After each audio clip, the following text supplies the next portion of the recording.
Ay na lang, may nakalimutan pa pala akong i-discuss. So, bago tayong product sourcing, pasensya na, prep center.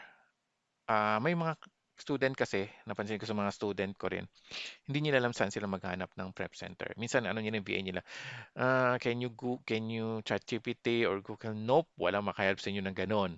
Kailangan alam nyo talaga kung saan pupunta, saan papuntahin yung client nyo para maghanap ng prep center.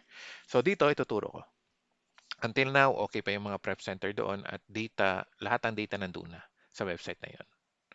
Okay, so ito is parang bonus ko na para matuto yung ibang BA kung paano maghanap ng prep center. Kapag tinanong kayo ng client, alam mo ba saan ang prep center? Kasi pagod na ako mag-pack ng package. Gusto ko ibang mag-handle. So ito yun. So lagi ko naman itong pinopost. So si cleartheshelf.com, Amazon FBA Prep Center Services. Ito siya, pwede nyo screenshot. Lagay nyo itong ano to, na link na to. Um, Lahat nandito na. Pwede nyong makita yung malapit sa lugar ni client at saka saan yung mga lugar na tax-free. Okay? So, itong mga question na to, this is given by, I think, Miles, Flip for Miles. Siya ito nagbigay ng mga question na to. Kung makita nyo sa YouTube dyan, nandoon yung how to make sure the prep center is legit. Sa kanya to, galing. Which is kinapi ko lang talaga. Yun lang totoo. At least honest ako. Hindi ako grabber. Kanya talaga to. So, do you sell on Amazon yourself? How long have you been in the business? Mga ganun. Itong mga questionnaire na to, pwede mong isend sa ano. Isend, isend mo kay client. Si client na isend niya doon sa prep center na gustuhan niya para masagot ito. Okay, long term talaga natin. Long term prep center. Kapag bago pa si client, medyo alanganin pa mag-accept. Pero may mga prep center na nag-accept ng mga new sellers. Hanapin niyo lang yan. And then next is states with no tax, no sales tax. Best options in Oregon. Okay, Delaware. Delaware when? Pronounce. Tingnan nyo, hindi ako ganun kagaling mag-English na mag-pronounce. Pero naging coach pa rin. Hindi ko alam paano. Hindi. Ah, Eto, yung no sales tax, ito yung mga lugar na to. Okay? Kahit may sabi nga dito, even may tax state, you still avoid paying sales tax in other states by using resale certificate. Ito yung resale certificate. Gusto ko lang i-mention tong resale certificate.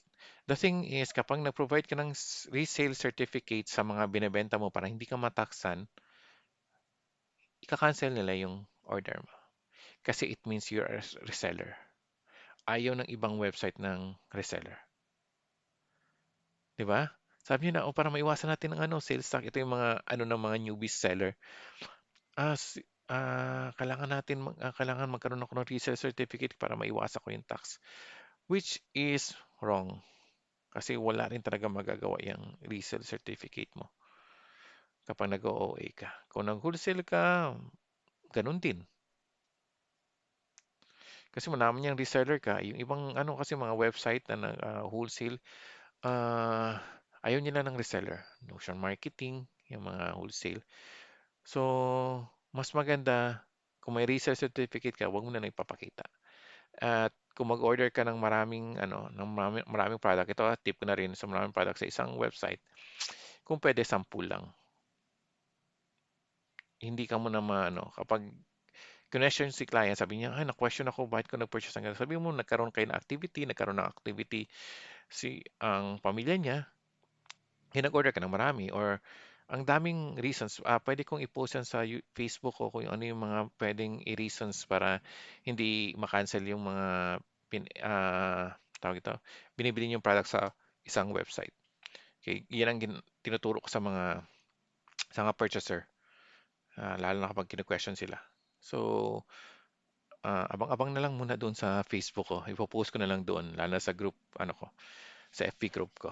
So, yun lang. Pasensya na, bubulol ako. So, Prep Center, look sa Clear Shelf, ito yon, cleartheshelf.com. May nito si si Chris Weber. So, siya yung may-ari ng website na to.